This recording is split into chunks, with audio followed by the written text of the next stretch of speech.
Et yop tout le monde, c'est Clem, j'espère que vous allez bien. Aujourd'hui on se retrouve pour une nouvelle vidéo écrevisse avec Adrien derrière la caméra, donc ça c'est top, on va être deux aujourd'hui. On va se retrouver du coup pour une vidéo comparatif où on va comparer deux pièges que je vous présente tout de suite. Donc j'ai investi, j'ai acheté deux nouveaux pièges à écrevisse, donc ça c'est des pièges à écrevisse, c'est ceux qui sont officiels. Et on va les comparer tout de suite avec ceux que j'avais précédemment, c'est des balances à crabe que ça s'appelle. Donc les deux ont la même fonction, c'est d'attraper des écrevisses. Néanmoins, on va voir sur les postes, sur la rivière, lesquels sont les plus pratiques, lesquels font potentiellement plus d'écrevisses, lesquels en perdent le moins, parce qu'on sait très bien que des fois il y a certaines écrevisses qui arrivent à s'échapper.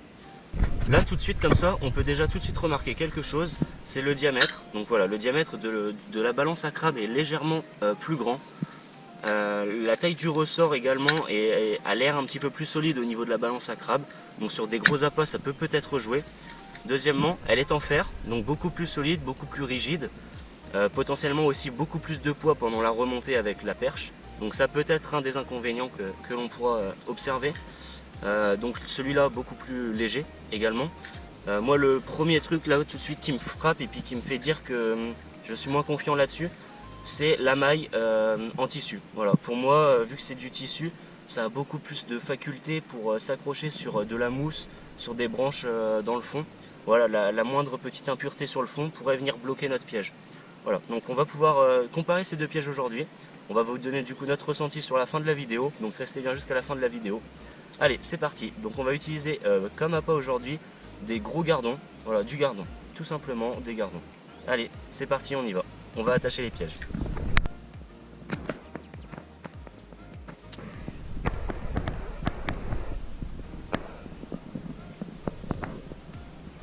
Et s'il y a un mec qui arrive, il va te prendre pour un débile. Quatre pattes en train de filmer, quatre pattes en train de filmer des poissons morts.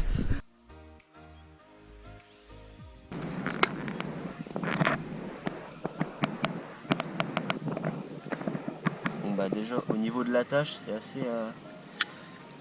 assez fragile, hein, on va pas se mentir. Un petit peu surpris. Il y a très peu de place pour mettre là-bas. Faut bien que tu tiennes sur les côtés sinon. On va mettre des plus petits morceaux du coup. Donc là déjà premier point négatif, hein, sur les balances à crabe c'est hyper solide, j'ai jamais eu ce problème. Du coup on va devoir mettre un seul gardon. Donc pas terrible. Mais bon après ça fait partie du piège. Donc c'est pas parce qu'on a mis des plus petits ici, je pense qu'on va se restreindre à en mettre des plus petits également sur les pièges à crabe. Ça fait partie de l'inconvénient, donc on va jouer avec l'inconvénient. Albert le reporter. Je laisserai la vidéo ça. Non. C'est une gueule. Ça je le mets dans la vidéo aussi. C'est plus facile, donc là on peut voir tout de suite que là je peux tirer, ça bouge pas, aucun souci, beaucoup plus solide. J'avais des préavis, j'essaye de pas les prendre en compte, mais pour l'instant je constate. Hein. Et on va mettre le deuxième, donc là pareil, forcément on peut voir tout de suite quelque chose. Hop. Bah, c'est qu'on met des appâts beaucoup plus gros. Qui dit appât beaucoup plus gros, dit que ça va beaucoup plus diffuser dans l'eau. Donc la perche pour aller déposer nos pièges. Une autre petite précision que j'ai pas forcément rappelé, ces pièges là je les ai achetés 4,50 € et ceux-là on les trouve plus aux alentours des 6 €. Voilà. Donc on va aller poster deux des pièges, donc un de chaque sur les postes, on les met dans l'eau et on revient chercher les deux autres et on les remet. Et dans 20 minutes on remontera les deux pièges. Allez c'est parti. Donc là on va arriver sur les postes qu'on a choisi avec Adrien au préalable, donc on est déjà remonté un petit peu sur la rivière pour déjà anticiper nos postes. Donc ici on a choisi un poste avec 3 arbres, donc là ici on va mettre 3 pièges tout simplement. Faut savoir que les arbres ils ont probablement des racines un petit peu comme on peut voir en face, et les écrevisses font leur terrier dans les racines, c'est beaucoup plus facile à creuser, elles sont bien à l'abri et en général c'est des bons postes. D'autant plus que la rivière est relativement basse, qu'on voit le fond sur une bonne partie de la rivière, sauf ici. Donc on peut imaginer qu'il y a un beau trou ici. C'est la première fois qu'on vient sur ce type de poste, donc on ne connaît pas forcément. Et c'est là qu'on va voir du coup si on choisit bien nos postes ou pas, et on va essayer de vous conseiller au maximum. Allez, c'est parti.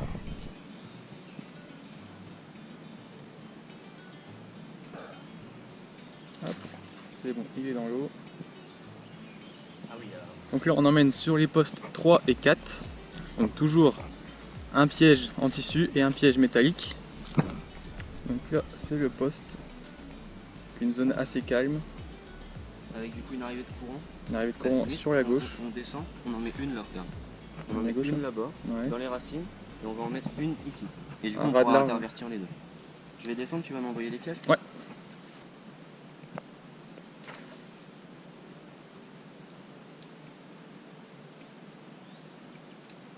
S'il peut avoir une chute, c'est mieux. Eh ben non. Vous êtes tous deg. Totalement, il est pas où. Et la perche. Il oublie la perche. Oh, À 100 000 likes en dessous de cette vidéo, je fais Ninja Warrior. Bon Adrien, qu'est-ce que c'est le plus important quand on va à la pêche à l'écrevisse du coup une journée? C'est des boissons Et les sandwichs. et les sandwichs. Allez, yes. Juste là. On a bien choisi notre week-end, en plus il y a un grand soleil, il fait hyper chaud. Du coup je pense que pour la restant de la vidéo on sera peut-être torse nu. Donc là on va relever le premier piège.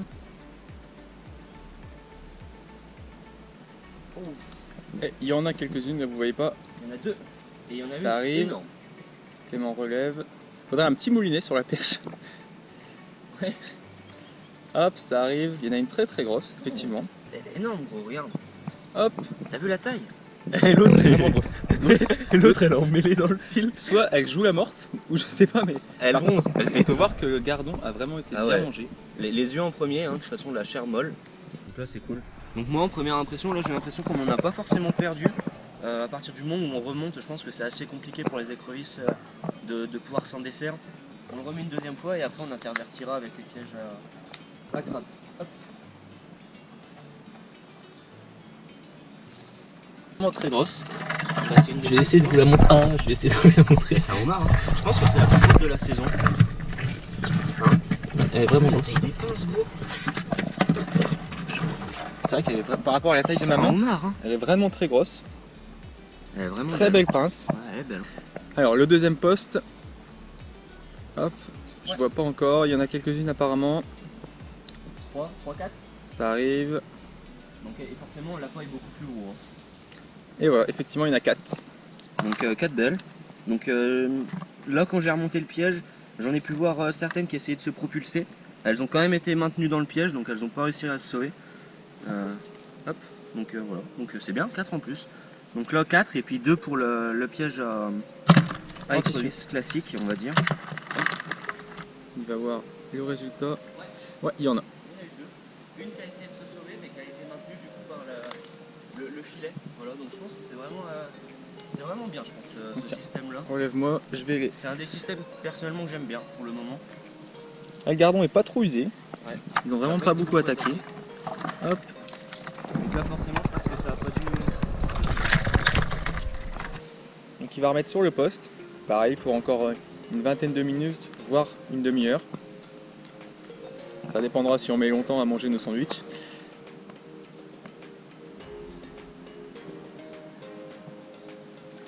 Ah si, il y en avait une toute petite. Petite. Et c'est peut-être pas le coin, et peut-être pas amorcé, on va réessayer une fois. Ouais, on fera le compte à la vidéo. Ouais, hop. On va essayer de maintenir quand même. Bon, on vient juste de regarder un petit peu dans le seau le comportement que les écrevisses avaient. On regardait la belle grosse. Et en fait, elle vient juste tout simplement de couper la pince d'une autre écrevisse. Elle vient de lui casser mais complètement. Genre c'est assez violent. On peut voir que c'est vraiment des espèces qui sont hyper territoriales et qui n'hésitent pas même à s'attaquer entre elles, entre congénères. C'est vraiment hallucinant.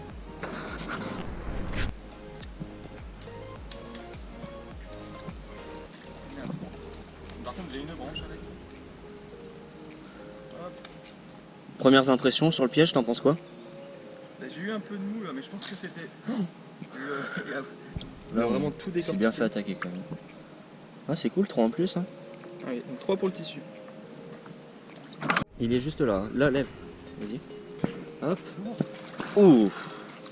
Ah ouais, on a trouvé encore des beaux trous, je pense. Vas-y, ramène la corde, je vais t'aider si tu veux. Non, c'est bon. Hop, c'est bon. Ouah. Alors ça, c'est un beau piège, ça. On en a 5. 1, 2, ouais, 5. 5 dedans. Mais par contre, on en fait beaucoup plus, du coup, avec des gros gardons, et ça paraît un petit peu logique. Donc c'est vrai que c'est vraiment le gros point positif, du coup, de ces pièges-là. Hein. Allez, vas-y, tire. Coup sec. Non, il n'y a rien dedans. Ok. Donc par rapport aux postes 3 et 4, Sur les dernières remontées, on n'a rien fait du tout, que ce soit sur le tissu ou sur le piège métallique. Non, on n'a rien fait du tout sur les dernières remontées. Donc on a décidé de changer pour les deux. On a trouvé un nouveau poste, donc il nous reste 2 remontées à faire. On va essayer ce poste là, parce que sinon si on fait rien, ça sert à rien de comparer. Et donc il est en train d'essayer de préparer le coin, pouvoir placer les 2 pièges.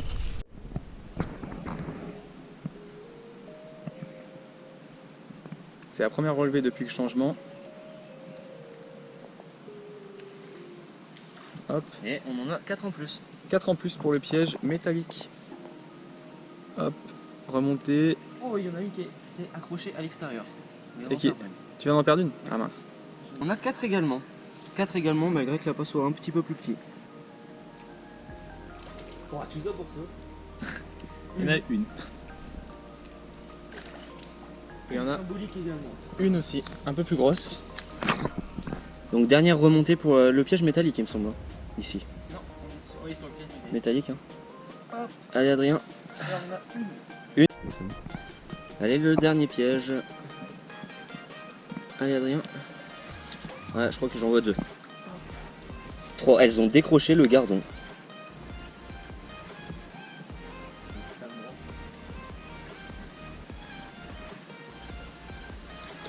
Wow. Elle est grosse celle-là. Oh le mar. Et il y en a 3 ou 4. Et on était beaucoup plus proche de la bordure, hein, encore une fois. Là c'était la dernière remontée et on a les 5 dernières écrevisses de cette vidéo. Donc du coup c'est l'heure de conclure sur cette vidéo là. Donc on a fait 21 écrevisses sur le piège à écrevisses, donc avec la maille en tissu. Et on en a fait 17 il me semble sur le piège à crabe, ouais, la maille métallique.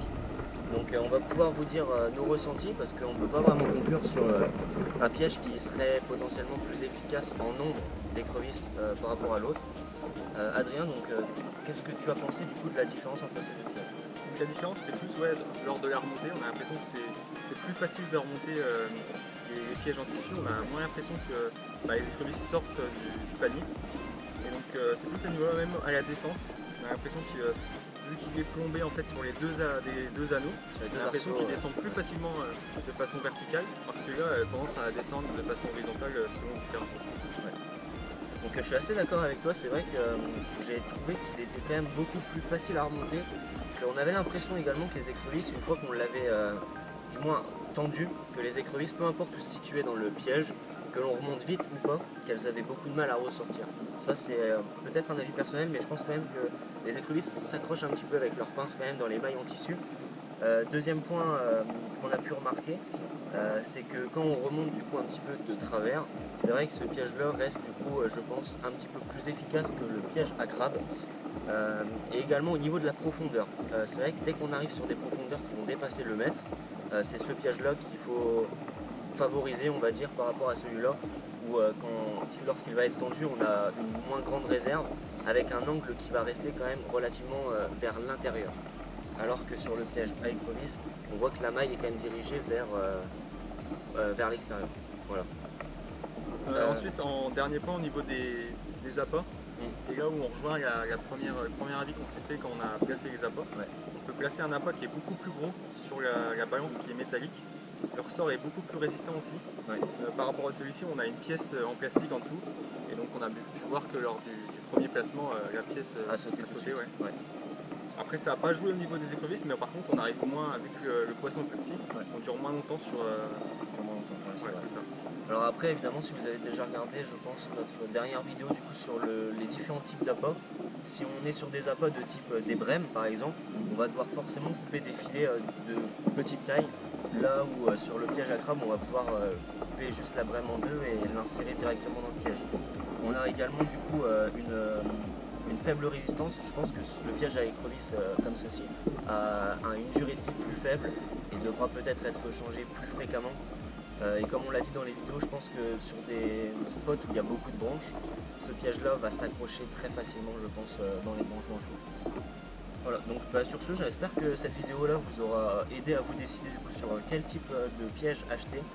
Moi, pour ma part, je pense que sur les 6 pièges où on a le droit de pêcher avec. Je pense que c'est quand même bien d'en avoir deux à écrevisse en tissu comme ça, rien que pour les spots où du coup on a plus d'1 mètre de profondeur. Je pense que c'est vraiment le must. Après, de monter au-dessus de deux, pour moi ce serait peut-être pas nécessaire. Voilà. Donc merci à tous d'avoir suivi cette vidéo, n'hésitez pas à mettre un petit pouce bleu et à vous abonner. Lâchez un commentaire également si vous voulez différents types d'appâts, de nouveaux défis au niveau des écrevisses ou autres. Allez, ciao!